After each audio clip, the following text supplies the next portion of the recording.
Console, online. HPG connection, online. Educational module, online. All systems, nominal. Hello, class, and welcome to On the Origin of Battlemechs Podcast, episode 61. Today we are talking about the Hunchback. I'm your host, Brent Stewart McKee. My co-hosts today are... I'm Joshua. And I'm Chandler. And our guest host today is... Hello, I'm Dan, or SirDubDub. Pick one. Probably that second one. It has a slightly more character than Lieutenant Dan. Monoslam. Lieutenant Dan! Lieutenant Dan, you don't got no autocannon! We got lots of autocannons today. Indeed we do.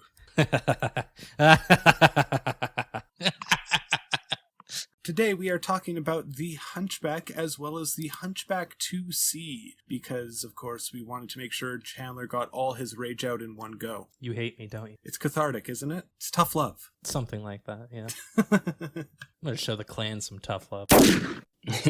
So the Hunchback is a 50-ton machine, and it is designed for urban combat and to be economical. It is well respected, and for good reason. With an AC-20 as a medium mech, it has the stopping power of an assault machine. The Hunchback is seen all across the inner sphere and has seen many variations, some of them field refits that have been adopted by manufacturers. Its lack of speed often relegates it to a machine of the second wave, not line, units or garrisons. Goes back to the whole thing we've talked about in the past where a 4.6 or 64 kilometer an hour mech that's in the medium range is going to be a fire support heavy hitter rather than a general purpose medium.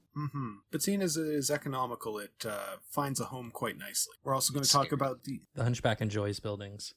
We're also going to talk about the Hunchback 2C. The Hunchback 2C was designed by Smoke Jaguar. The intent was to provide a honorable retirement plan for aging clan warriors, as such machines are light on ammo and under-armored by clan standards, but it is not detrimental when compared to inner sphere standards. With the actions of the Star of Rage, the machine has seen its reputation grow over time and has remained a constant part of almost every clan military, on average representing 3% of the military hardware since data collection started in 3061. So the easiest way to describe a Hunchback 2C would be to call it a glass cannon, except that is incorrect because it has two cannons. Correct.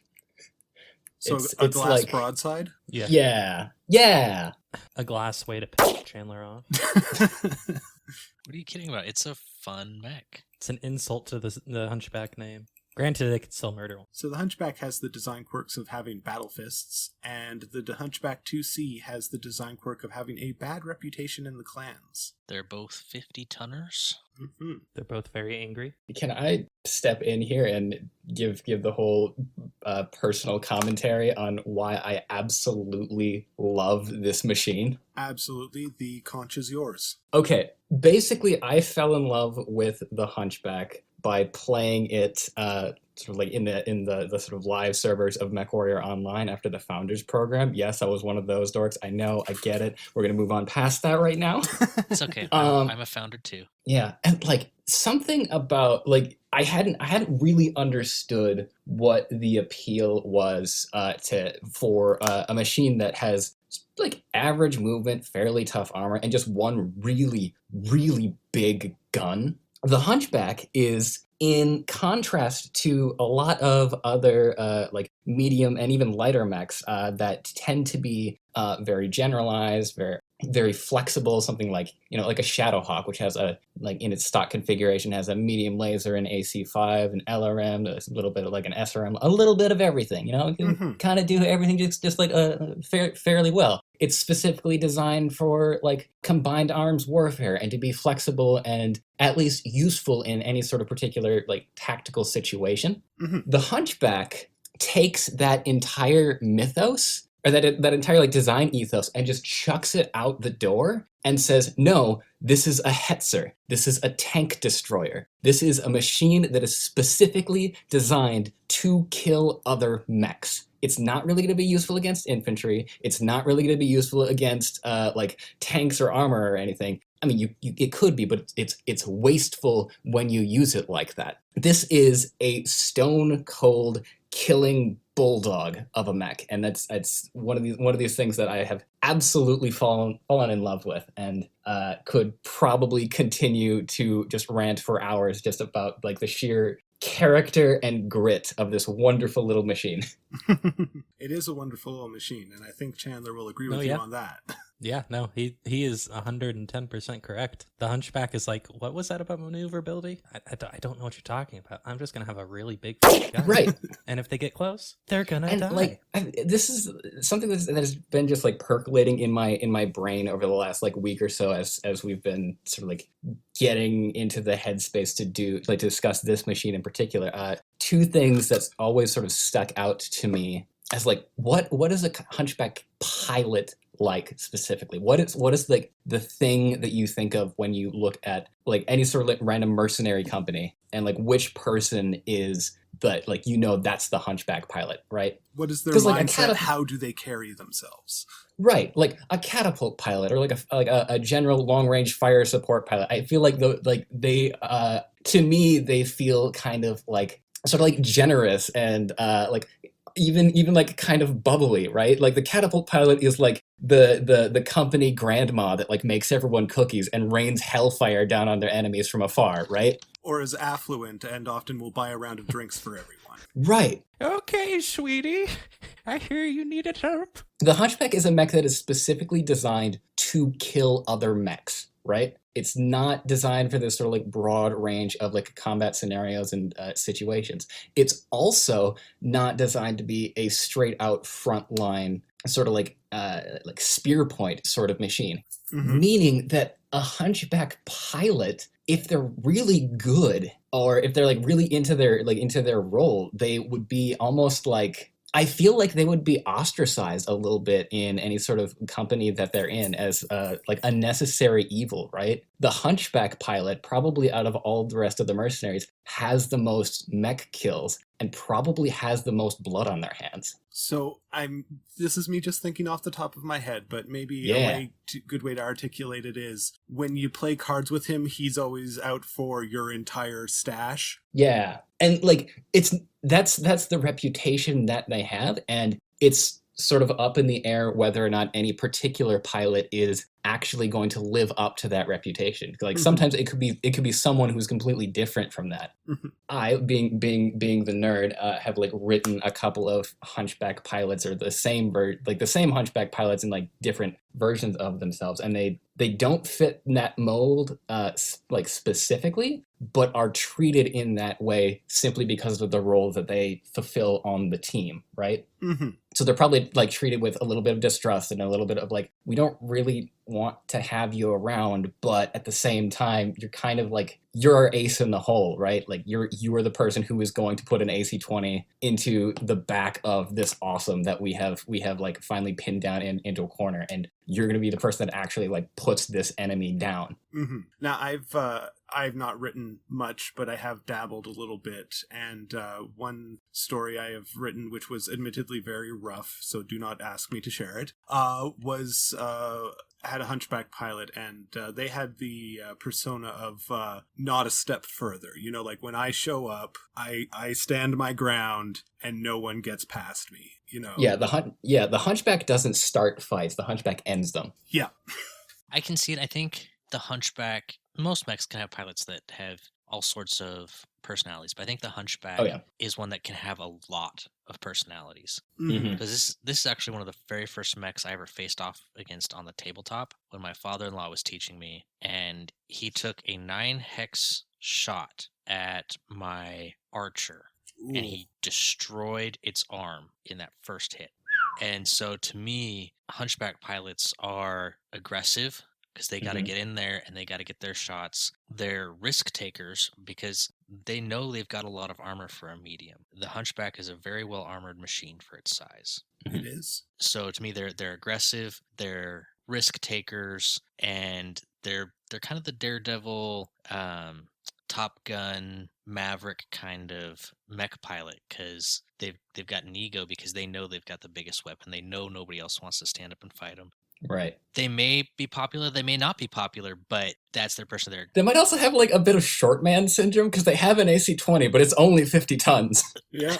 Yeah, that's a bit of Napoleon complex. Oh, Yeah. absolutely. The other thing that always just keeps running in my head for Hunchback pilots that are outside of like very prestigious units that have access to a lot of reliable equipment and repairs.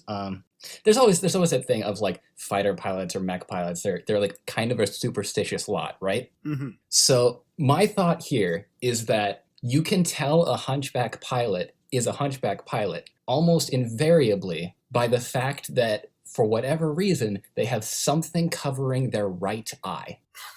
Because if their sensors fail, their entire like right side of their like all of their vision, right, is essentially cut off. So they just have to like you know like a pirate wearing an eye patch. They just have to like flip it up and just remember that they have this giant blind spot and just drill that into their like regular everyday life and memory, so that a Hunchback pilot kind of has like eyes on the back of their head or like eyes on the entire right side of their body when they really shouldn't, but somehow they do, and it's like kind of unnerving.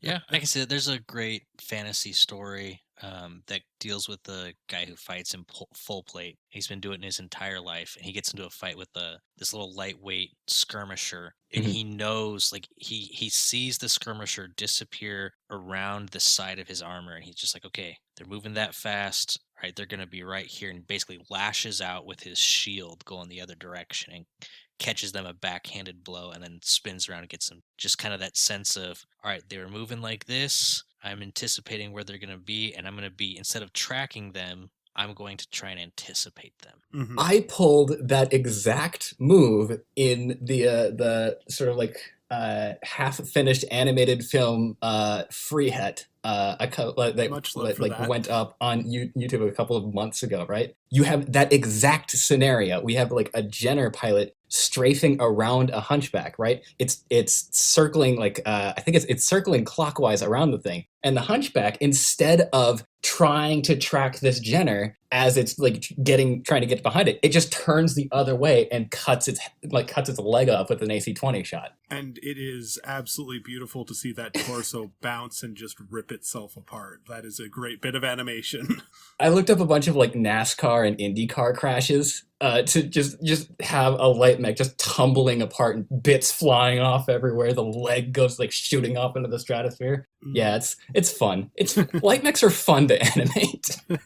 Well, the first model of the Hunchback we're going to talk about today is the HBK-4G. So this model came out in 2572, and it's got a movement profile of 4.6. It's got a small laser in the head. It's got a AC-20 in the right torso, and it's got a medium laser in both the right and the left arm. It's got 13 single heat sinks and 2 tons of ammo in that left torso. Yeah, this is the OG machine. Yeah. This is like the definitive Hunchback. Mm-hmm. Yeah, this is ye old standby. Like, if you mention the word Hunchback, you're probably the first thing everyone's gonna mention is the 4G, because it is the Hunchback. Yeah, it's the 4G is like the OG Hunchback. The 4P is kind of like it's a little bit of an offshoot. And getting up on my soapbox here, it feels like every variant that comes after or between that isn't somehow iterating on one really big gun, it almost feels like a compromise, and it feels like it's a betrayal of the soul of the Hunchback. Pretty sure Chandler agrees When with we you. get there, we'll talk about swaybacks.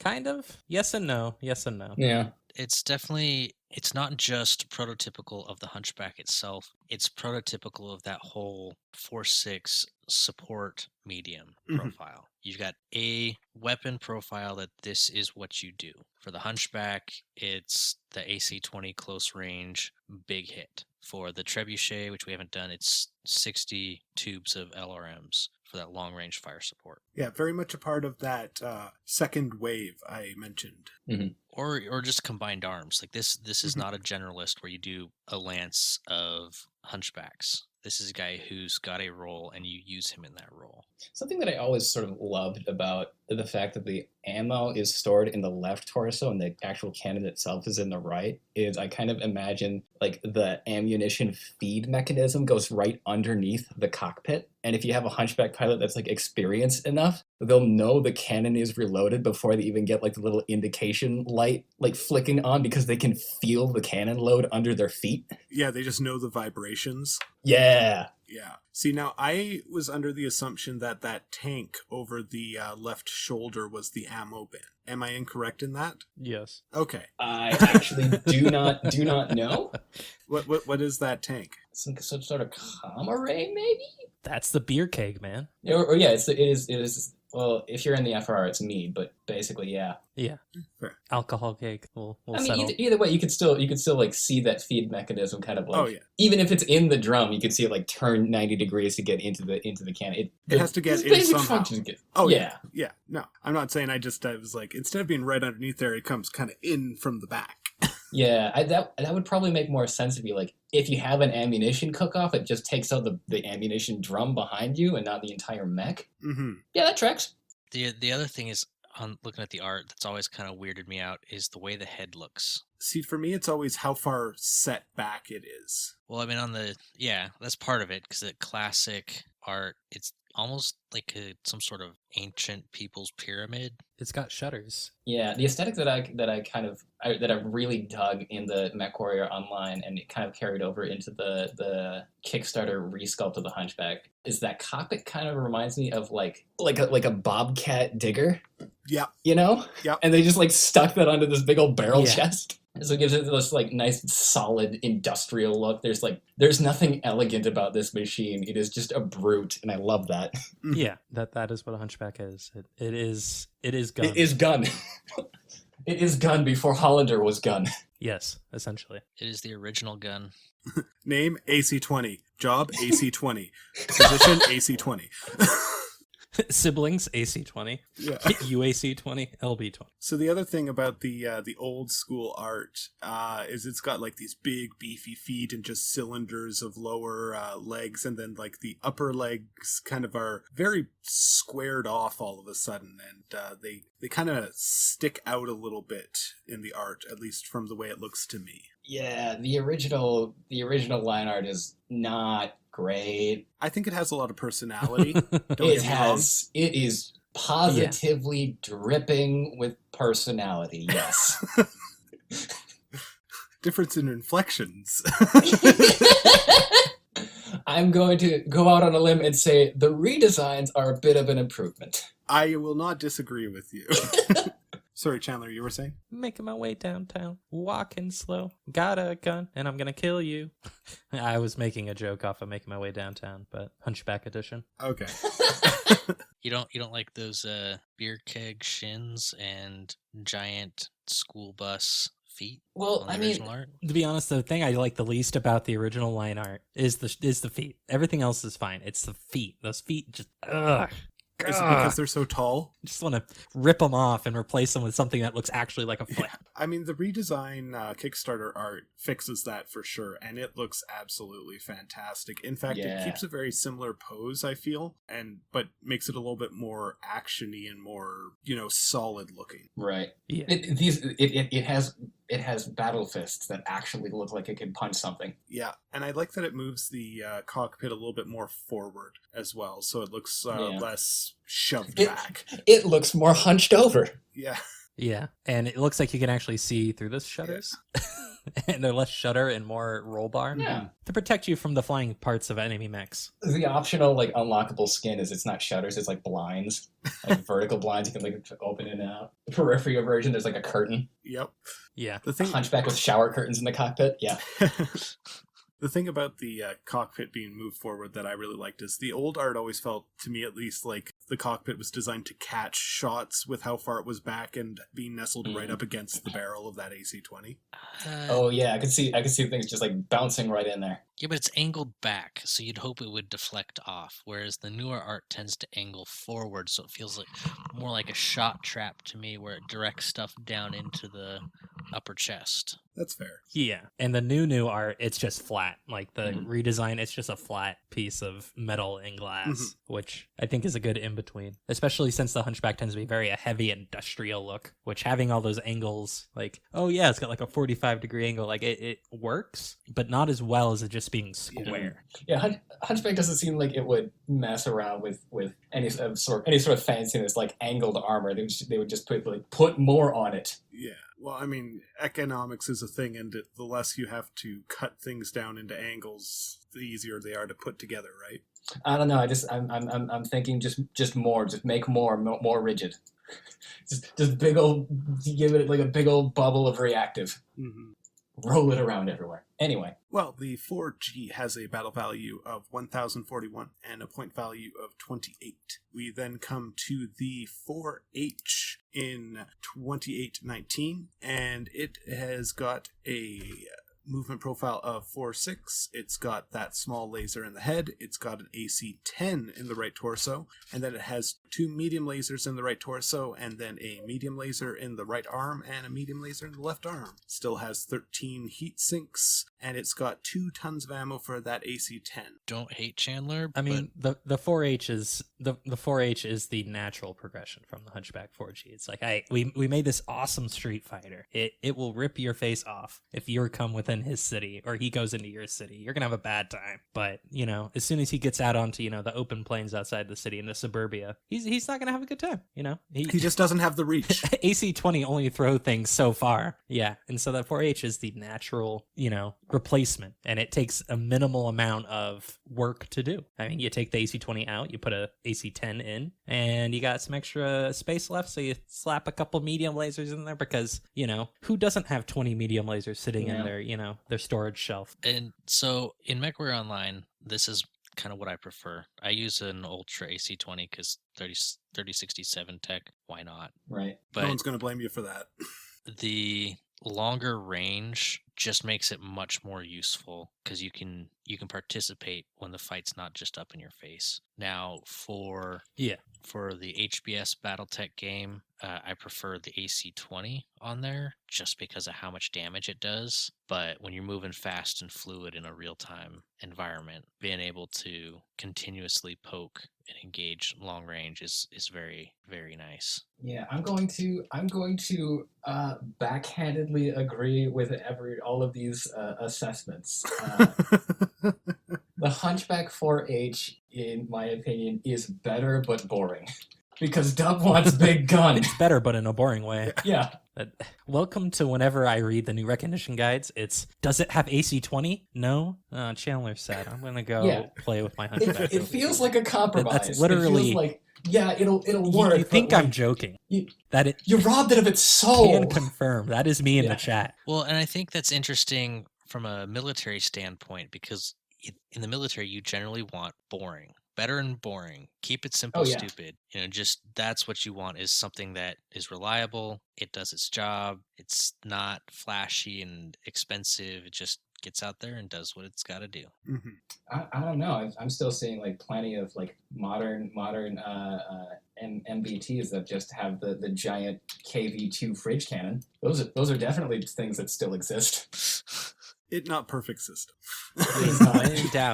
When in doubt, just throw a giant shell at it and it'll probably work. Yeah. So the 4H has a battle value of 1,067 and a point value of 28. We then come to the 4J in 2856. This guy's got the same movement profile of 4.6. It's got a small laser in the head, 2 LRM-10s in the right torso, 3 medium lasers in the right torso, and a medium laser in both the left and the right arm, as well as 14 heat sinks and 2 tons of ammo for the LRMs. So this just makes me think the Hunchback would have been a very interesting choice to do an early Omni on. Make that autocannon module be able to modular weapons, quick dismount and mount in a new variant or new Yeah. setup, because that's basically all we're looking at is and AC20 out, fill that space with something else. Mm-hmm. Yeah, my question on this variant is why So- would you take this over a trebuchet? See, to me, I You look don't at have a this trebuchet? and because you have this, and Yeah. you don't have a trebuchet. yeah, Yeah. with what we have seen so far and from the era it is, because it is Succession War, this feels like something that maybe is a retrofit or a we need a missile support but we can't make trebuchets anymore or something like that. It feels like So, something this that is is- put together with desperation. So something I neglected to mention with the last Hunchback, was 4H. Yes. Yeah, 4H was, so Hunchbacks come in 2 classifications, folks. There's the actual Hunchbacks, which are Hunchbacks. Then you've got Swaybacks, which the 4H, the 4J, anything that does not have an AC-20 is a Swayback, even if it still has the massive pod. And I think, so you guys all mentioned like different aspects of what you think a Hunchback, like oh yeah, Hunchback pilots are like Yeah. these, like murder, or like either bloody-handed people or like, all or nothing or all this. But at the same time, especially the earlier Hunchbacks, I definitely see them as like cheap, easy to build, easy to maintain. You just, oh hey, I need a support force on this world. I need a militia force on this world, and I can afford to give them mechs, but not too nice of mechs. But also, I don't want to give them just a bunch of light mechs. I'm just going to give them, a couple shipments of Hunchbacks, and they'll figure it out. I'll send them a bunch of parts as well, some LRMs, some medium lasers, whatever they salvage off the pirates. And it's, What you're saying is the Hunchback is the middle class urban mech. Well, actually, it's very much like yes that, and yeah. no. Earlier I kind of compared the Hunchback to like World War II era tank destroyers in sort of a similar manner of we need to put a gun on the field, but we can't afford like all the moving parts of a rotating turret, so just slap it into the hull. That feels like what they did with the Hunchback.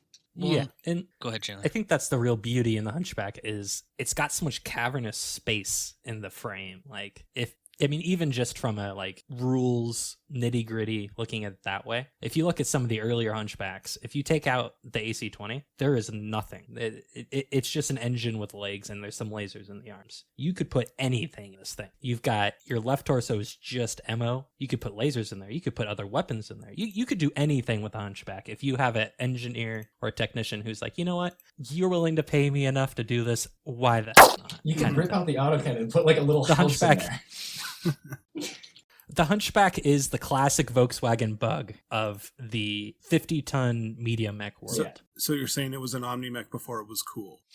Yeah, not quite. That's the Mercury. Yeah, but if I was to go back and give certain mechs the modular trait, I would definitely give the Hunchback the modular trait just for that right torso. Yeah. It's interesting reading, because I think that's possible. It's interesting reading technical readout 3025 when they were coming up with the original lore for the Hunchback, and they make it sound very ubiquitous, and also a lot of it comes down to pilot preference. Like pilots didn't like that big AC-20, so they had their techs pull it out. It also talks about how it totally changes that torso, almost to the point where it almost feels like you get better visibility when you pull out that AC-20. Like other stuff doesn't take up that much room. Yeah, then you don't have to wear an eye patch all the time. Yeah. So yeah, it just sounds, the lore on it just sounds like it's a very ubiquitous mech. Yes, you're right. It's a cavernous space that it's easy to put new stuff in and then enclose a smaller space around your new equipment. It's like those, like you said, VW Bug or those old 60s, 70s pickup trucks where there's so much room under the hood that you can put anything you want in there. It's just easy to mod. Yeah.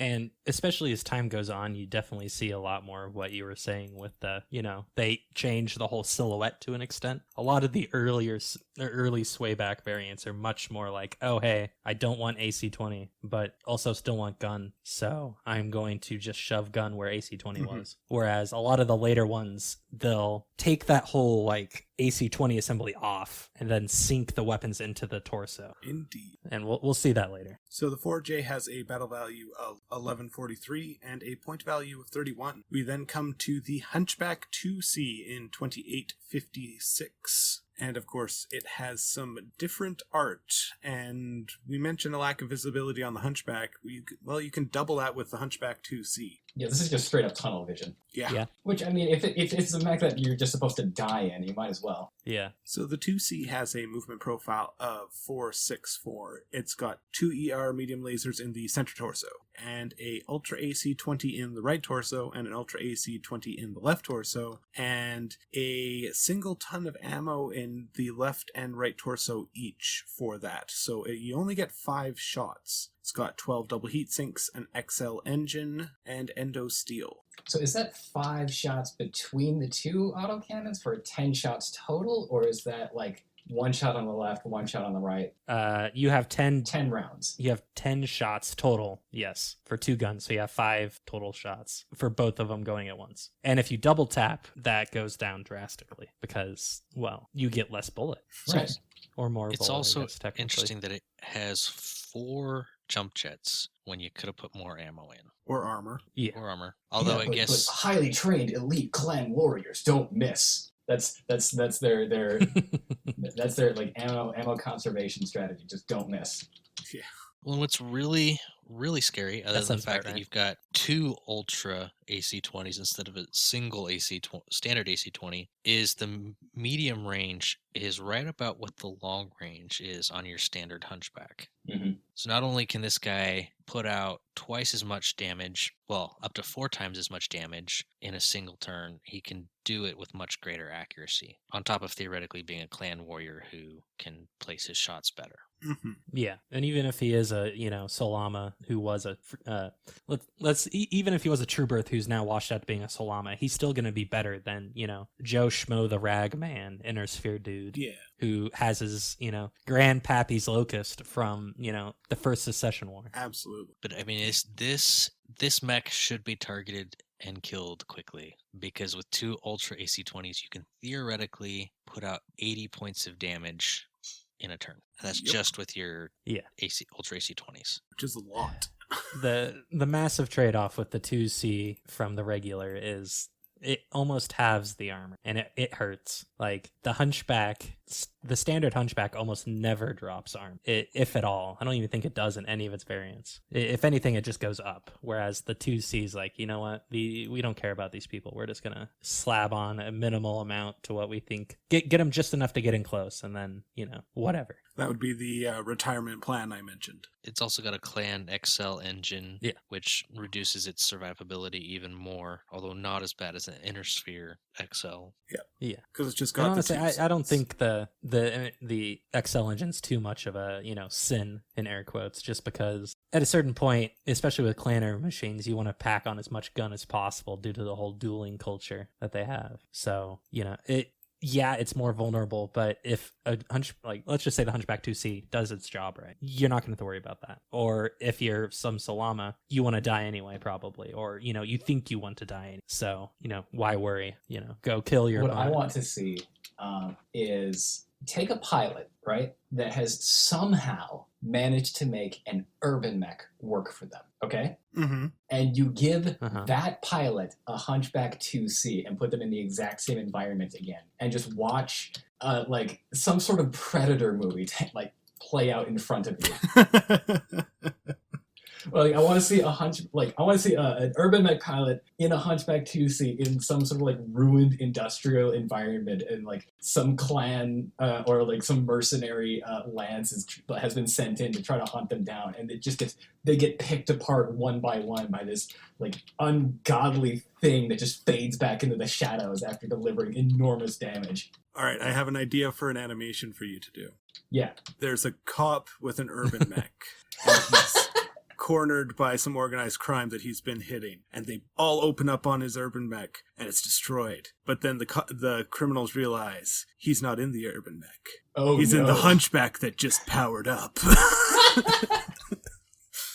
I was thinking you were going to do a RoboCop thing where like urban mech cop gets shot down and then gets rebuilt as this ungodly killing machine. Yeah. Well, okay. I will give the Hunchback 2C one thing. It is a clan mech that manages to have a personality. You know what? You are not wrong there. It does what it do on the tin, and it does so unapologetically, and I kind of have to respect it for that. That is fair. And with a battle value of 1679 and a point value of 26, you should probably also respect it on the tabletop. Especially in Alpha Strike. Damage 4, overheated 2 for 26 points. That's a lot of hurt for 26 points. Mm-hmm. So next up we have the 4N in 2920, and this guy has the movement profile of 4/6. It's got that small laser in the head. It's got an AC5 in the right torso, as well as 2 LRM5s and 2 medium lasers. And then it's got the medium laser in the right and left arm. It has 13 single heat sinks and a single ton of ammo for the AC5 and a single ton of ammo for the LRM5. Fives, yes. I'm a little surprised they didn't just put a 10 in there, actually. It's just a discount Shadowhawk, guys. That's all it is. It's an efficiency thing. That's fair. And you're not wrong with it being a discount Shadowhawk. So it's a Shadow Swayback? Shadowback? Sure. Shadowback. Pretty much. Yeah, I like it. Shadowback. All right. Now, this guy definitely does the bracket fighter Yeah, a and little bit the better. 4J, yeah, it's mainly just held back from by the technology of its time. It is a warm boy. Yes. Double heat sinks would make this thing really shine. So the reason they did 2 5s is a 5 is 2 tons and a 10 is 5 tons. So you can put 2 5s and a ton of ammo for the same weight as a single 10-ton with no ammo. Right. So this guy's got a battle value of 1,087 and a point value of 31. We then come to the 1P we talked about earlier in the episode. 4P. Or sorry, 4P. 4P. We come to the 4P we talked about earlier in the episode.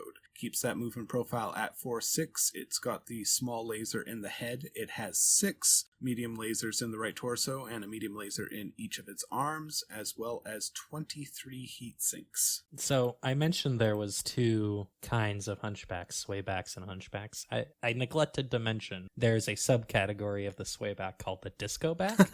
This is the disco back. If you need someone for a laser light show, hire this man and just tell him to tone down on the energy going to his lasers, and you'll have a great time. It's interesting. I'm thinking about it, and the only 2 Hunchback variants that I'm familiar with in HBS are the G and the P. Mm-hmm. I don't think I've seen any other Hunchback types in that game. In my opinion, the P shows up way too often. I'm relatively certain that in the base HBS game, they don't have the other ones. Now, one of my buddies who I introduced to Battletech through the HBS game, he prefers the P. I can see how people do. Oh, no, yeah. It makes sense. Statistically, it's better because it can put out more raw damage and it has a better chance of putting something on target. The difference between the 4P and the 4G is that the 4G puts it all in one spot when it hits, whereas the 4P spreads it out. The 4P's for hunting down light mechs, if the Hunchback can even do that. I mean, it can. I shouldn't be talking about the Hunchback in such angry terms. I can't insult my baby like that. Yeah, like of all the variants that kind of detract from the original soul of the machine, I'm tempted to say this is the one that does so the least, just because it still feels like it's holding on to that short range all-in philosophy of just like putting all of your money in one weapon system. Granted, it's a lot of them, but it's still just a bunch of lasers as opposed to one big gun. Yeah, this went from all money on black to all money on red. Right. Well, also keeping it all in the same range bracket as the OG Hunchback certainly helps keep that spirit. Set your Hunchback to pew. Exactly. And like if I remember correctly, the medium laser is like ton for ton the most efficient weapon in the game. So you kind of can't go wrong with just like banking a bunch of them.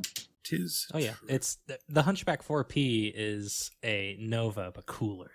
It's like all of the good bits not cooler. It's all of the good bits of a Battlemaster. Not cooler in the sense that it can't sink everything like a Nova can attempt. No, but it's cooler. It has style points. It does. So the 4P has a battle value of 1138 and a point value of 31. Sorry, you were saying? I was saying it is like basically all of the good bits of a Battlemaster for like half the cost. I've never thought about it that way, but you're not wrong. A little less armor, but yeah. So next we come to the 4SP. It has the movement profile of 4.6. It's got a small laser in the head, 2 SRM6s, one in the right torso and one in the left torso, and then 2 medium lasers in each arm. It's got 19 heat sinks, and it has 2 tons of ammo for that SRM, or the SRMs. I'm really disappointed that the SP is not 12 small lasers for small pew. No, that's the Hunchback 2C SP. Yes, or small, Because small pulse lasers are a half ton compared to a medium. Oh, yeah. So you could take your 6 mediums and turn them into 12 smalls and call it the SP, and it'd be small pew. For the Set real your lasers close to small fights. pew. Yeah, the 4SP For one, you need that weird. infantry squad dead. Yeah. It feels like it wants to do a Toro impression to me now that I am aware of the Toro. It's a Hunchback, but it's symmetrical. Ew. It's not supposed to be like that. It's not supposed to be like that. You're supposed to put all of the good stuff in one spot so that one spot can explode. Oh god, it's symmetrical. Ah! What is this spreading vulnerabilities? No. All in one basket. That's the Hunchback way.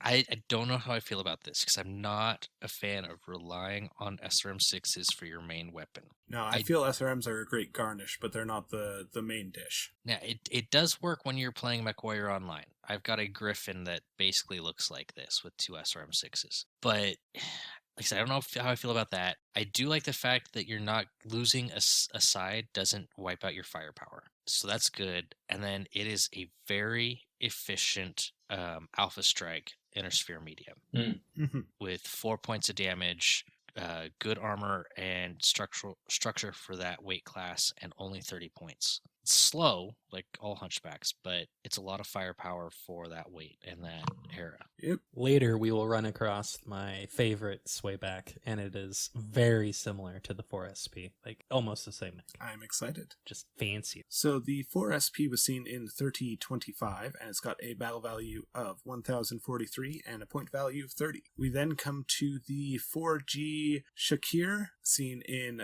3039, and who just dropped out. We lost Dubs. Huh. Oh. Lieutenant Dan! Oh no. No! Surprised it wasn't Craig. Yeah. Yeah, me too, to be honest. I didn't want to say anything just in case Hello? Craig Oh, decided hi, to we do hear you. Are something. you good? Yeah. Lieutenant Dan! My recording software decided Lieutenant Dan, you got new legs.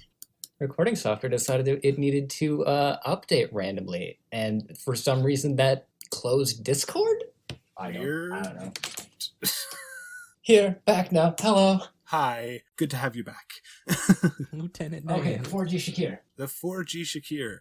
This guy came out in 3039, and 3039. it is from the Sword and Dragon starter book. It's got a movement profile of 4.6. It has an MPLP in the right arm and the left arm, an autocannon 10 in the right torso, and a small laser in the head. It has 13 heat sinks and 2 tons of ammo for that AC-10. So really, this should be the 4H Shakir. Yeah, really. Mm-hmm. Yeah, pretty much. Although I suppose I like he probably had a It's 4G getting- that he converted to be a 4H. That Yeah. seems like the most likely course of events. It's slowly moving towards my preferred Hunchback. We're almost there. We're getting there. We've acquired the prototype of one of the weapons. So prototype medium pulse lasers are essentially the same as a regular medium pulse laser, but they can generate random heat spikes when fired. That is their downside. Rules wise, I have no clue what they do different, but fluff wise, that's the difference. So on the record sheet, the heat for firing them is 4 plus 1d6. That makes sense. Cool. Yeah. Good old Fed Sons bringing back Star League tech since a time when they started doing that. Mm-hmm. Yeah, no, this guy is pretty interesting. Probably not going to use it unless you're doing the scenario starter book, but I have heard good things about people who have played it, saying that it's a good way to try out Battletech for the first time. So, Wait, maybe did check I it say out. Free Worlds League or Federated Sons? Sorry? Did I say Free Worlds League or Federated Sons earlier? I don't remember. You said Fed Sons, but I think you're right. Free Worlds League feels better It's for Fed that. Sons. Oh, It is a FedSun. I was worried I said Free Worlds League instead. Yeah, because It's a FedSun model. Sword and Dragon, source book. mm. Draconis Combine Federated Suns. No, it's probably too early for rotary autocannons, isn't it? Yeah, we're Yeah. a little ways Yeah. from rotary autocannons. So this guy's got a battle value of 968 and a point value of 26. We then come to the 5M. It's got the movement profile of 4-6. It's got the small pulse laser in the head, an AC-20 in the right torso, and then a medium laser in each of its arms. It's got 13 double heat sinks, 1 ton of ammo with case, and this guy was seen in 3046. Yeah. And it is a refit, upgrade, new paint job of the Hunchback, right? Yeah, so pretty the much. 5M is a upgrade of the 4G by Kaliyama, I think? No, not Kaliyama, but they still use the same Mhm. weapons.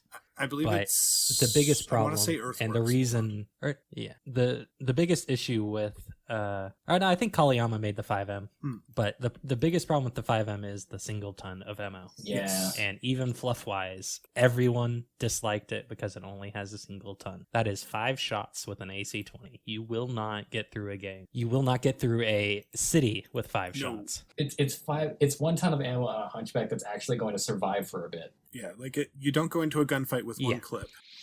I mean, you might be able to get through an entire city on 5 rounds. It depends how many buildings a single round will pass through. That's true. So the 5M's got a battle value of 1056 and a point value of 27. We then come to the 4G Hohiro, and it's got a medium pull. Hohiro. Sorry? Hohiro? I cannot pronounce Japanese. Yeah. I am not Korean. Neither can I, but I'm giving it the old, honest, good faith try.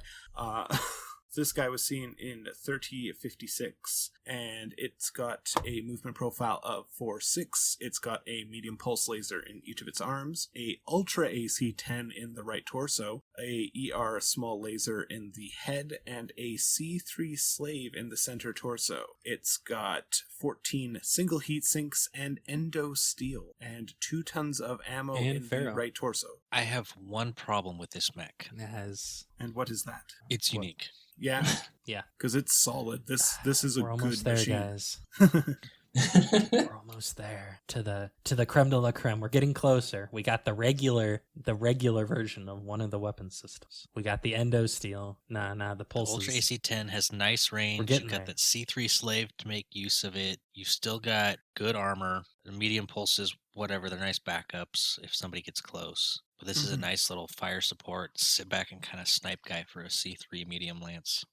Yeah, the C3 really Yeah. puts this over the top, in my opinion. I would be very unsurprised if one of the new variants with the recognition guides for the Hunchback is essentially a updated 4G, because it fills a niche that none of the other Hunchback variants really does quite right. This guy's got a battle value of 1126 and a point value of 34. You know, speaking of the recognition guides, one of the new Hunchbacks has to be a 5G, because we don't have one yet. And 5G We is have the an- latest tech. We have an SG. So the next one we do have is the 5N in 3057, and this guy has a movement profile of 4-6. It's got that small laser in the head, the AC-20 in the right torso, and a medium laser in both the right and the left arm. It has 2 tons of ammo in the left torso, and it has 13 double heat sinks. This really Free Worlds confuses League me. military, you disappoint me. You disappoint me to no end. You want to know why? Because one, it's a field refit, and the way they fixed the problem they had to get more ammo in, instead of removing one of your weapons to make you more survivable and give you more ammo, they took out what made you survivable to give you more ammo. Took out the case. Yeah, I would just ditch the small pulse laser. Just rip it off. It can't be that hard. It's attached to the head. Just shove another ton of ammo in there and just call it a day. Especially in the new art, it's just like right on the edge of the head, so you could just easily just...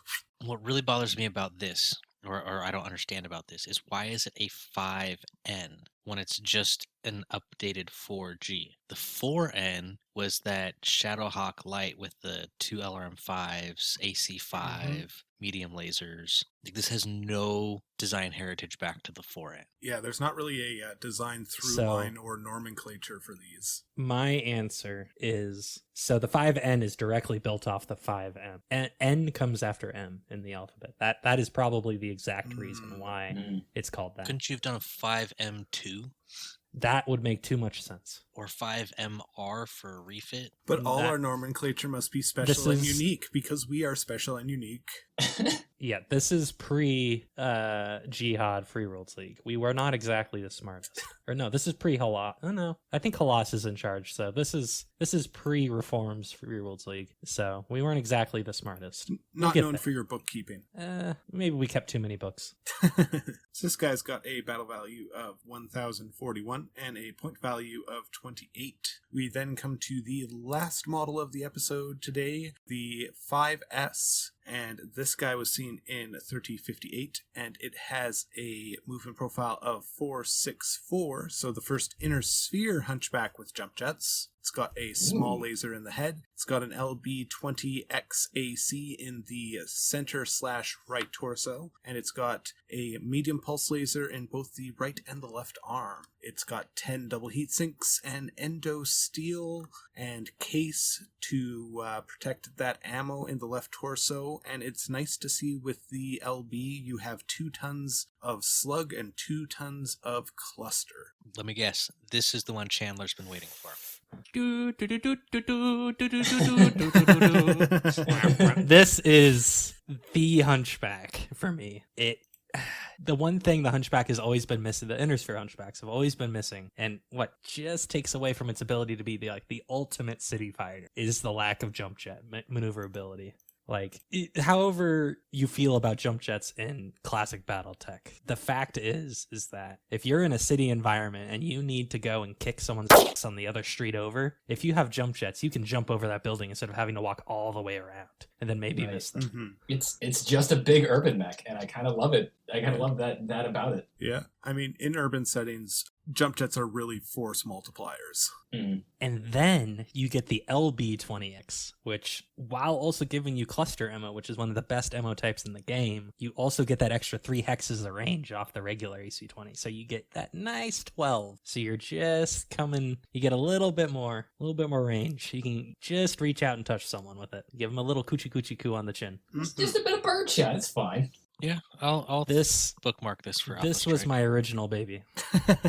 This was my original baby in Wolfnet. I miss it some days. It will always have a warm space It's a good in your one. heart. Yeah, I really hope we get an updated version of this with recognition guides that just gives it a little bit of clan tech. Not a lot, just a touch. just clan medium pulse. 'Cause and a all clan it really- LBX and That all it needs is just some refinement. It needs to come into the modern era of mixed tech being relatively normal, and then it'll be glorious. Mhm. And then also maybe not be made by the Steiners, because that's a little bit of a detraction. And I mean, also, S for Steiner. So Yeah. this guy's got a battle value of 1350 and a point value of 28. You were saying, Chandler? Something to remember with essentially all of the 5S line, they're all made by a single company, North Storm Battlemechs, which is a Steiner company. Mm-hmm. So, however much I don't like the Steiners at times, they make a good Battlemech when they put their minds to it, and when it's not Defiance Industries, And how do we feel about Coventry? they're okay. All right, so I figured out why the 5N couldn't get rid of the small laser in order to mount more ammo. The Hunchback is not allowed to not have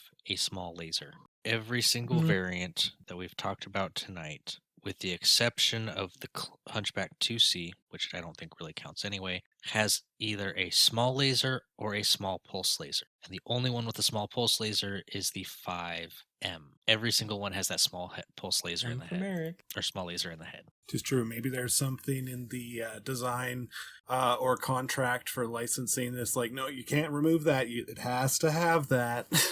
Well, we've talked about signature weapons on some of these mechs before, and we'll see variants where occasionally they'll take it out, but so far, The Hunchback has always had a small laser in the head, with the exception of the M, which has a small pulse laser in the head. And honestly, I'd be shocked if the Steiners were the ones that removed it, considering they tend to like having a small laser in the head. Look at the Hauptmann. Well, now that we have thoroughly derailed the conversation and have wrapped up the talk about the Hunchback, we are going to move on over to pilot profiles. So our first up is Bushosheni Sandy Turtle Porter. Was one of the 2 pilots who had their Hunchbacks modified in the War of 3039 to replace the AC-20 with a Gauss rifle. This short-lived modification was used to incredible effect on the Storming Eagle Mercenary Company. The Hunchback would be modified in order to balance the new weapons loadout, going so far as to redistribute the armor on the back after firing would result in loss of footing and the machine falling over. Eventually, Sandy would resort to propping the machine up against trees or buildings for stability, with varying effects and property damage. After 3039, the Hunchback was restored to its original specifications, much to the pilot's lament. Yeah, I think this mech of Buso Senshi's Porters is a really nice idea for a Hunchback. Swapping that AC-20 for a Gauss rifle, you keep a massive amount of punch, you're still a head capper, but now you can reach out and touch stuff. Gas rifles are fun. Next up is Commandant Isoroku Kurita, commanded the 1st Regiment of the Sunzeng Academy cadre. He swears by his Hunchback, apparently is big a fan of it as Chandler, and will not consider piloting any other kind of mech. He's an expert in urban mech combat and is Takashi Kurita's nephew. He's more of an instructor than a frontline mech warrior at this point. He hasn't been rotated out to the front in years. But when he was a frontline mech warrior, he'd fought in over 30 engagements and killed 22 enemy mechs while piloting. That's a respectable record. Yeah, that's almost a mech an engagement. He's named his mech Murakumi, or Cloud Gatherer. He's spearheaded a number of assaults on different worlds, including the attack on the city Barnstable in the 4th Battle of Harrow's Sun, which he suffered head injuries when a building was collapsed on top of him. And that was his final frontline battle while he was healing up from that, was when he was transferred to the Sunzeng Academy cadre. So next up we have mech warrior Michael Guy.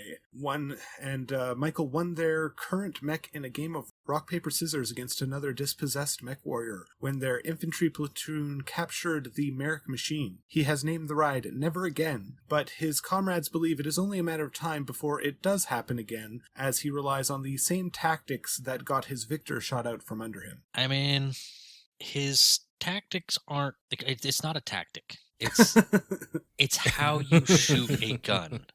Aim for center mass, hold down the trigger until they drop, right? That's not even the right way to shoot a machine gun. As long as it works.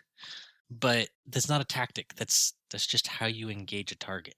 You know what this dude needs? An eye patch. I've got that image. I've got that image in my mind of that meme from Fist of the North Star where it's like, dynamite isn't a martial art, and he's just like, hey, as long as it works.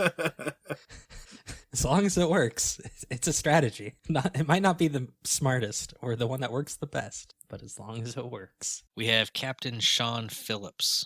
He's a commander in House Liao, and he commands Phillips' company of Ling's Battalion. Wonder who named the company. Ling's Battalion is part of the 15th Dracon Regiment, which sounds more like a Razahog unit. That does. It's not spelled quite the same. Captain Sean Phillips was orphaned at a young age by a Davian attack on Lincoln 5 and was adopted by a sergeant in the repair section of the 15th Dracon Regiment, which was stationed on Lincoln 5 at the time. He learned battlemech combat from the ground up by helping his adopted father repair damaged mechs and rebuilding destroyed mechs that weren't being shipped back to the factory. He wound up actually building his own Hunchback from spares and cannibalized parts. So that's how he got the Hunchback Retribution. His AC-20 has been replaced with 2 SRM-6 racks, 15 shots each, and he has 2 arm-mounted medium lasers. So he basically built that symmetrical one, except it sounds like it's probably got both SRMs in the same torso. An impressive feat nonetheless. Yeah, it's like the ultimate kit car. I love this. Yeah. That is a Hunchback, yeah. Hunchback kit car rallies? Not quite as quick as the Locust rallies, though. Talk to the people for Tuesday night fights on WolfNet, yeah. You can bring any Hunchback mod as long as the weapons fit in where the AC-20 was. So next up we have the Star of Rage. And the Star of Rage is the name of the events of a trial of possession in 3015. Clan Smoke Jaguar defended against Clan Jade Falcon for possession of a star of newly developed mechs. The Falcons bid with a trinary, and the Smoke Jaguars bid a single star of Hunchback 2Cs. The pilots of the Hunchbacks were formed into a unit to ease their removal from Clan Smoke Jaguar, as all 5 were aging, but also adamant and outspoken wardens. Ooh. Remember, Clan Smoke Jaguar was a Crusader clan through and through. When the trial began, the Hunchback pilots flew into a rage and coordinated with each other to cause devastating damage to the Falcon forces. After less than 10 minutes, when the smoke cleared, the star had been defeated, but had destroyed or severely damaged all of the Falcon machines. I find it interesting that the pilots flew into a rage and coordinated. It's not generally a sentence construction you hear. No, not really, but I'm guessing it was kind of like a cold rage sort of thing. I'm just picturing like a whole bunch of like Hunchback 2Cs doing a haka. Well, there's another project for you. Oh Sounds my about god. That one sounds like it'd probably be the fastest out of the ones we've given you. I mean, really, It we doesn't only have to be just need very a long. GIF, right? You could just Oh, do yeah. a little bit. Well, no, you can't Yeah. you can't have a haka without the sound. That's true. Oh man, it's like the like the New Zealand rugby team, but it's just a bunch of smoke jaguars. In Hunchbacks. Hunchback rugby. Oh man, yeah, perfect. Hunchback Ropey sounds about right. So for our novel talk today, we are going to talk about Grave Covenant, the second book in the Twilight of the Clans. This one does not tend to have clanners, or well, it's not focused on the clanner anyway. No, we go from the previous They're there. book, which is all clans all the time, going deep to the clan homeworlds, to, hey, all about that Innisphere politics. Well, this one's also notable because it starts the saga of the Fidelis. I mean, I would argue that Exodus Road really starts the saga of the Fidelis. I thought that's the one I grabbed. I thought that's the one I may have grabbed the wrong book. Twilight of the Clans. Part 2, Grave Covenant. Yeah, I grabbed Exodus Road. Oh, Still a good book, but we've already covered it. did we? We did. I don't remember So that. this book is split into kind of 2 halves. I don't remember that. Yeah, Yeah. we've mentioned it. We've mentioned it heavily, but I don't think we covered it. No, we did. Anyway, That's why I grabbed it, because I was like, oh, we're doing Twilight of the Clans. I guess we're going to start at book 1. I will show you guys the episode that is up that has us talking about it Okay. after we're done recording.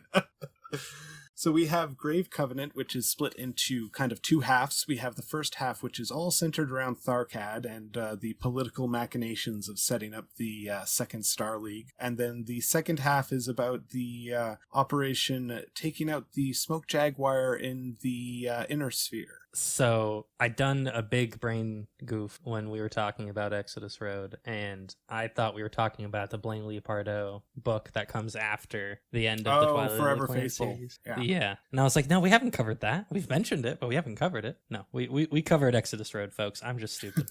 So I really enjoyed the political machinations, even though when I read it, I went directly from Exodus Road and was expecting a lot more mech action, but it was jarring but refreshing, I would think is the way Brent of yesteryear would describe it. I'm afraid I don't have much to comment on this time because I haven't read this book since high school because I misread the memo. So did you actually read Twilight of the Clans? Yes.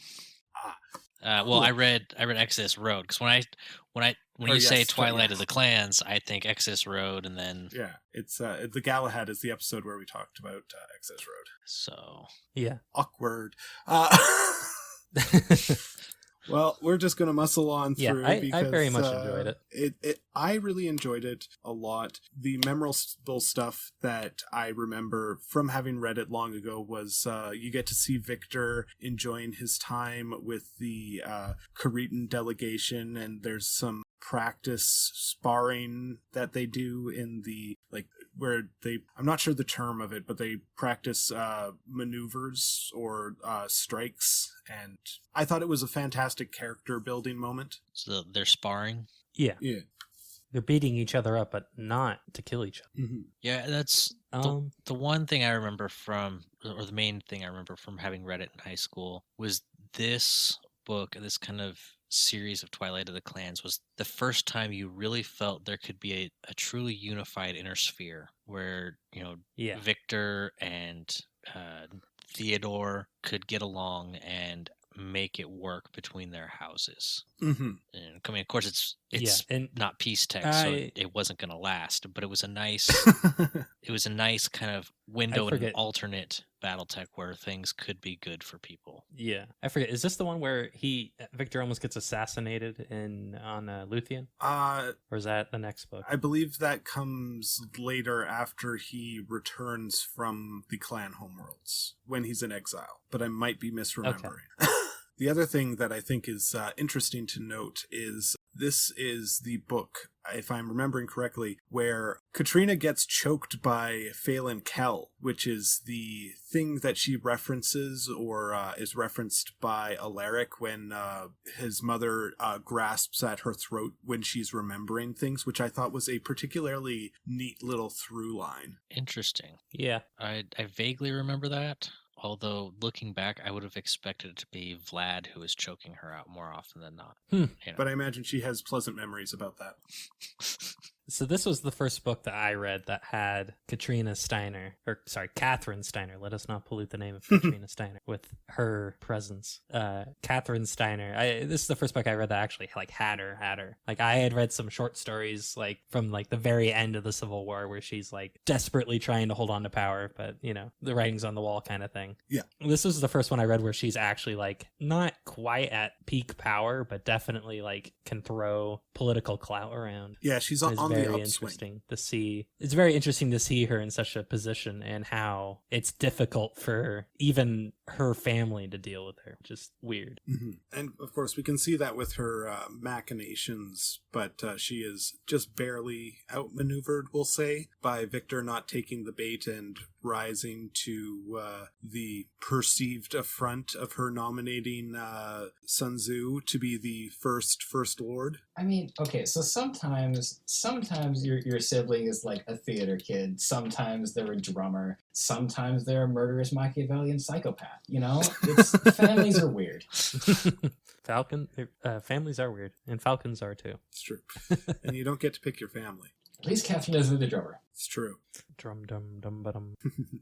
Yeah, so that one of the big political hot moments is oh no, what's gonna happen? And Victor does not take the bait because he's able to figure out what she's trying to do to position herself as a worthy second choice. And I did like the little thought process of his of yeah, this will probably be a problem, but I will deal with that later because clans. Yeah, I mean, there's to some extent you kind of have to do that and be we've got bigger fish to fry, but at the same time you can't let they're just things you can't let slide, and Catherine is one of them. Yeah. Well, the Inner Sphere learned that the hard way. Inner Sphere history. How much different the history would be if she had been slapped down early and be no, bad Catherine. Yeah. Hit her with a metaphorical, wooden stirring spoon as a kid. Yeah. Or spritz her with that lemon water in the face. Yeah. Oh yeah. Whenever she starts to talk up in the Star League Council. So you were saying? Did she ever actually make it to being the First Lord of the Star League at any point? No. I don't believe so. If I'm remembering correctly, both her and Victor were never First Lord. Could you imagine the show that would have happened if she had actually gotten that position? Oh, it would have been awful.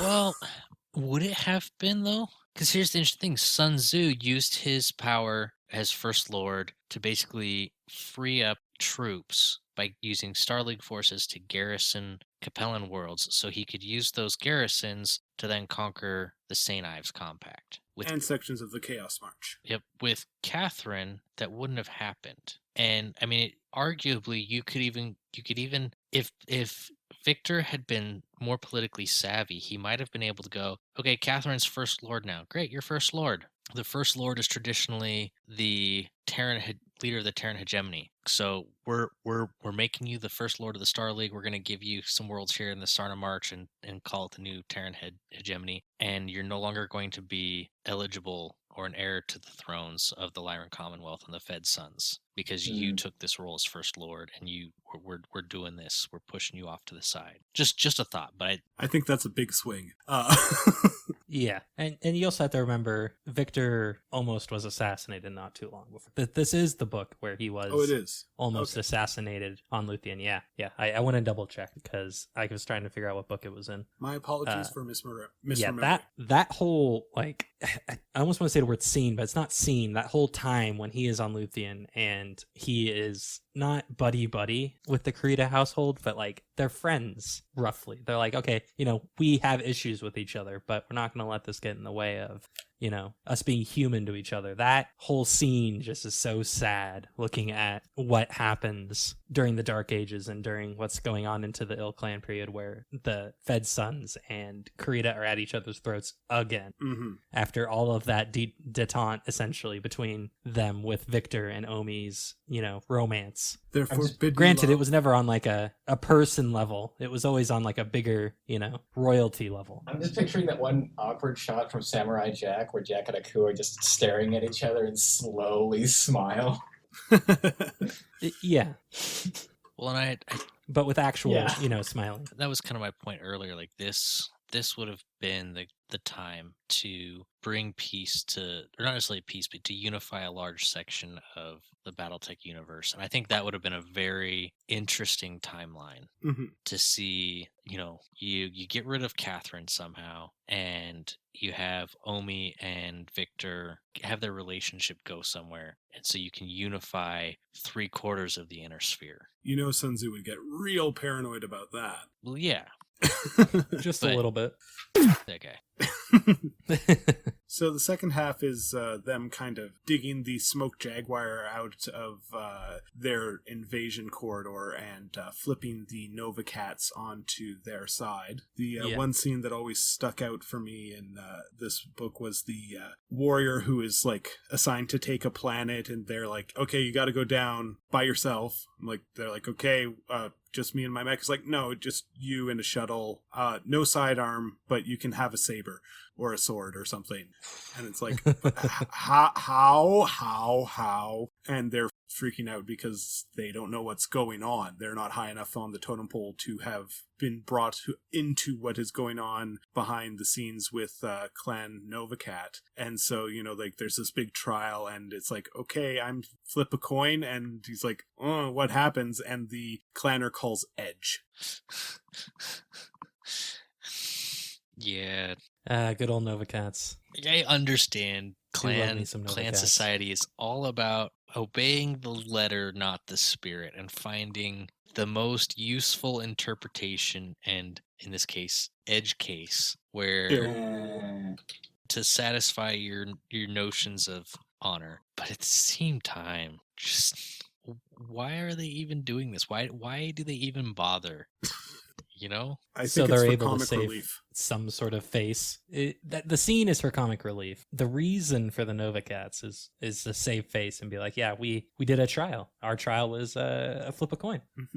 And like they could do a trial. Another clan could do a trial of grievance over that, but at the same time, like they did a trial. And it's to save their butt on the clan council, pretty much. Like we did a trial. It didn't. We lost our trial. Which it makes sense to me why they were abjured, because I don't think anybody else was that they're ballsy in terms of so doing something weird. You have to remember everyone who isn't in the everyone who isn't in the inner sphere right now, everyone except for like 4 clans were abjured. So it's a bit of a. But how does that work? I don't know. If the minority in the homeworlds abjure the majority in the inner sphere, who's really abjuring whom? So So they had a majority for a long time, and then once they abjured all the invading clans, they started fighting amongst themselves. Gotcha. That and the blood spirits are mostly not on the council because they didn't trust the council anymore for good reasons and bad reasons. They were on the council, but they were not granted the rank I of think- master. More of they didn't like where the clans were going, which I can respect. I think Ghost Spares left willingly, and then they kind of just abjured them as a No takesies backsies. as a formality. Yeah. Like you can't come back. Yeah. Same thing with the Ravens, I think. What I was gonna say is like it's sort of like an untouched sort of bit of the lore, but I imagine that like Ghostbear invaded the Inner Sphere as a Crusader clan, and by the time of the Great Refusal and that whole trial, they had like formally flipped to the Warden side. Mm-hmm. And like my stupid headcanon of that is the Ghost Bears realized that like the Rosselhog Republic, the people that they had invaded, they're like, oh, you're just are like cousins from 200 years ago. Because like when you look at basically Ghost Bear culture and the Free Rosselhog Republic, it's like Scandinavian people with a big emphasis on family and are like, fairly like don't like mess with anyone else and are essentially like kind of the BattleTech quote good guys. There's some similar cultural touchstones, is what you're saying. They bonded over lutefisk and mead, is what I'm saying. Who doesn't bond over mead? People who don't like mead. That I don't know. That sounds an awful lot like someone within aerospace fighter kamikaze distance. So after kicking the teeth of the Smoke Jaguar in real good, they Victor and his forces realized that they weren't dug in as deep as they were expecting, because the clans had actually planned on renewing the invasion, and the task force really caught them with their pants down. But because of that, a lot of the Smoke Jaguar forces retreated back to the homeworlds. And so we are left at the end of this book with a fantastic cliffhanger of Victor and his forces chasing after the clan Smoke Jaguars to the homeworld to help finish them off, because Task Force Serpent will not be able to handle both the homeworld clan and the returning forces. Now, all of this is taking place in the second book? Yeah, they're setting that up. The third book, though, does jump back to setting up Task Force Serpent, getting them all coordinated, and them heading out into the Inner Sphere, or from the Inner Sphere. Yeah, so parts of book 2 and parts of book 3 are going on at the same time. Yes. Gotcha. I didn't realize that they launched Operation Bulldog, or Task Force Bulldog already. Yeah, so Serpent launches, and then Bulldog goes off to essentially kick in the Jaguar's teeth and be like, hey, look at us, we're doing stuff, and essentially get their attention, but does almost the exact opposite. Con Moon, my eyes are over here. Essentially. Paul Moon's like, yes, I'm looking at you, but I'm going this way, as he floats away slowly in space. Yeah, and that is Grave Covenant, and it is a very enjoyable read from all my memories as a teenager, so if you have the opportunity, I recommend you give it a read. I also agree. And to wrap up our episode today, we're going to just have a little chat with SirDubDub here, see what he's doing, what's new and exciting, put him in the hot seat. Oh boy. Talk him into a couple more animations. Mm-hmm. Actually, speaking of that, I have maybe a bit of news on that front. Ooh, exciting. Recently I actually kind of fell into a sort of, I guess, like patronage or partnership with the podcast Renegade HPG, which is it's mostly like a YouTube channel and an Instagram page run by this guy Travis Gardner. Really, really good dude. Mm-hmm. I have spoken with him on a couple occasions, and just this last week I did one of the roundtable BattleTech content creators things that you did a couple weeks ago with them. So I can say, good dude, good channel. If you have not checked them out, I highly recommend it. Yeah, he's actually basically put together like a community artist a community artist fund or community artist like a Patreon called Gallery 3025, and wherever we have like notes for this, I could give you guys the link for it. Basically, it's sort of a regular fund that is going to be distributed out to like various artists within the community to just like make more of the things that they're already making and just be able to contribute more of their time and energies to getting cool BattleTech stuff out and done. Full disclosure here, I'm part of this fund and am like have been receiving some actual like compensation for making cool BattleTech stuff. Said cool BattleTech stuff hopefully will be ready by the end of the month of March, if not sooner. I'm working on a second little sort of like an action-oriented animatic where we're trying to. What I want to see if I could do is make little BattleTech or MechWarrior short films specifically as like genre pieces, right? So that sounds like, really cool. Yeah, so like what would a BattleTech horror movie look like? What does a BattleTech like Western feel and look like, right? What I am doing for this project is actually we were talking about Task Force Bulldog and the Twilight of the Clans, and this is like the perfect sort of segue into that. We'll pretend we planned it that way. Yeah, I'm doing and am in the sort of like final stages of at least like sketching out all the actions for what's supposed to feel like a BattleTech heist movie, in which a lance of under-equipped or like semi-under-equipped mercenaries have to take out a Smoke Jaguar anti-aircraft gun.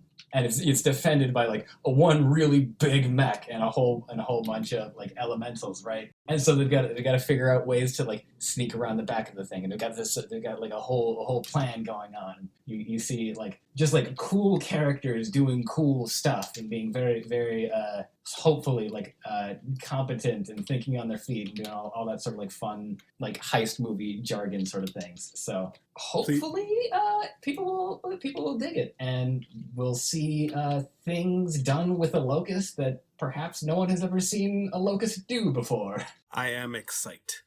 Yeah, sounds like a lot of fun. Yeah. That sounds really cool, and I had heard murmurings of that project, but I hadn't gotten any particular details of it, and it is really cool to hear that is a thing that exists. Yeah. So Renegade HPG on YouTube and Instagram mostly. He's actually been posting up like little like process GIFs of the project itself. It's like little hopefully spoiler-free things that I've just sort of shot over his way. So you guys would be able to sort of see bits of that. Fantastic. And also, like he's putting up like I think it's like Eldon Soros. He did the cover image for the Mackie text talk. Bishop Steiner's Urban Mech is up there. Like all those like fun little details. So it's a good little like community hub. Indeed. Yeah. So any BattleTech horror has to have the Black Marauder in it. Specifically, we actually wanted to do. There is. The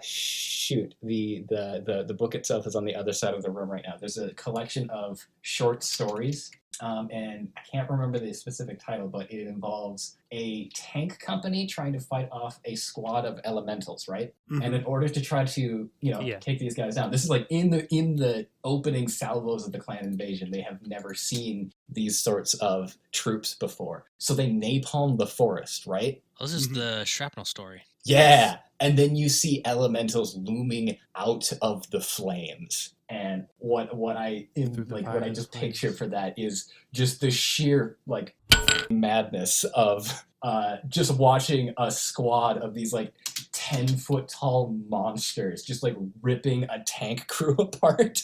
And you have some dude like cowering in like the crew cabin, and you can like hear the metal peeling in front of him, and then that visor shows up, and the visor is on fire. You know, I've actually thought a good hook for either like a campaign or something set in the Battletech universe, like a short story or something, is you have somebody who's taking out individuals for some reason, whatever it is, and it turns out that there's someone who's like salvaged some power armor and put it all together, and they have like a personal vendetta, you know? Oh yeah, that sounds like a BattleTech Western to me. Yeah.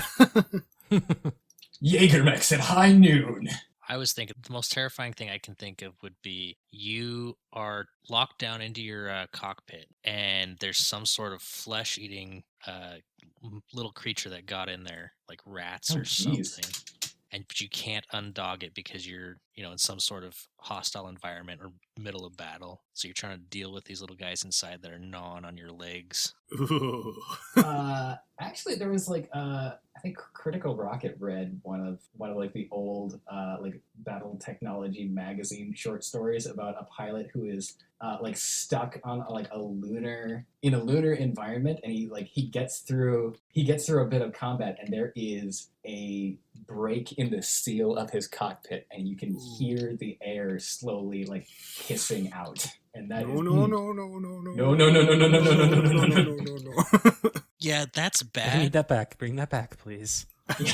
That's very bad, but at the same time, that's one of those things where it's like, okay, I've got an MRE in here. Slice the bag, let it float over the gap, and just let the pressure seal it up. But I'm talking like you got some flesh-eating crickets or something that are jumping around inside your cockpit, and you're trying to. I don't like that image at all. I think we can agree both are bad. You use the flesh-eating gremlins to plug the space hole. Yeah. It's perfect. The space hole. Yeah, so that's basically what I've sort of got cooking at the moment. Well, that sounds fantastic, and any opportunity or anything that gets you to produce more content for us to enjoy, I am all here for. Yeah, same. I really liked your Hunchback stuff with Razzle Hog. Looking forward to seeing some more. Yeah, so it should be a fun time. I only slightly enjoyed it, only a little. Totally didn't watch it like a billion Oh, times. jeez. Can I like just come out here right now and say it? That film I just like set it aside in 2014 because I had a day job at that point, and doing 3D and 2D animation on top of it, just like my brain was melting. So it just sat in my hard drive for 5 years, and like on a lark, I was like, okay, fine, whatever. I don't think I'm going to be able to finish this because all the programs I was using, they've updated and it broke all the models. So whatever. Here, guys, have this. It's uploaded. There you go. And then it just blew up. Well, I'm glad you did because it's so good. Yeah, and I was in a really big lull in my enjoyment of playing the Hunchback at the time. Like, I had a bunch of really bad games, and I was just like, do I really love this mech, And then I watched that, and I was like, yeah, I do. Yep. Hunchback. AC-20, go boom. You just want gun. You just want more gun. I still have it on my list of things to do, to shoot someone's arm off and then pick it up and beat them to death. Oh my, yeah. It'll happen one day. Welcome to BattleTech, motherfucker. Like I said, that was my introduction to BattleTech. Thwack. AC-20, Nice. 9 hexes away, blows off the arm of a archer, and then my father-in-law proceeded to pick it up with. But did he the pick it up? Battlemaster. He picked it up with the Battlemaster, then chased my rifleman around with it. He lived the dream. No, the rifleman was the one that lost the arm. The archer was the one that was getting chased by a Battlemaster with a rifleman arm. Like, that is team coordination, where like one Hunchback shoots the arm off, the Battlemaster catches it and beats a third mech to death with it. Our sources for today are Battletech Battlemech Manual, Master Unit Lists, TRO 3039, Record Sheets 3039, Unabridged, Starter Book Sword and Dragon, TRO Clan Invasion, TRO 3050 Upgrade, Record Sheets 3050 Unabridged, Upgrade Inner Sphere, TRO 3058 Upgrade, Record Sheets 3058 Clan and Star League, TRO Experimental Corporations, TRO 3085 Unabridged Old is the New, Record Sheets 3085 Unabridged Old is the New, TRO and RS Prototypes, and TRO Experimental Tech Republic Volume 2. And I used TRO 3025 for a pair of pilot profiles. This podcast is made possible by our supporters on patreon.com/on the Origin of Battlemechs, link in the description. Our social media on Twitter is at Origin of Mechs. We also have a community Discord, the Armory of Ouroboros, link in the description. You can email us at ontheoriginofbattlemechs@gmail.com. If you enjoy the show, please leave a review on your platform of consumption, tell your friends about us, and share on your community platform of choice. Special thanks to my friend Laura for the intro and outro. Class dismissed. Everybody have a great day. Peace out, Mech Warriors. Stay safe out there. Dan? Dan. See ya. Lieutenant later. Dan? Lieutenant Dan! Lieutenant Dan signing out. All right, later, folks. There you go. Module complete. System standby. Would you like to load the next module? I must have been typing quickly and reverse those numbers because that's... It's only 200 years. It's fine. That's illegal when you're talking about a hunchback, sir. Apologies. You must be perfect. Look at the Humpet Man. Hoffman. Sorry, the little cigar. Yeah. Sorry, did I mispronounce it? Said Humpet I think you just Men. pronounced too many syllables. Oh, Yeah, that's pretty much what you said, yeah. hold on. We're gonna... That Which, sounds I like mean- something for the stinger. Which is There you totally go. an order I can see a Lyran general giving, but Hopped man. Hopped Man. Yeah, okay. H-A-U... I think the last time I've seen this... M-A-N-N. I think the last time I've looked at this machine was when I was playing Mech Commander 2, so... Was it in Mech Commander 2? I feel That's like it was fair. in Mech Commander 2. Or was it Mech Warrior 4? A long time never ago. played that. A long time ago. Well, now that we have thoroughly derailed the conversation and have wrapped up the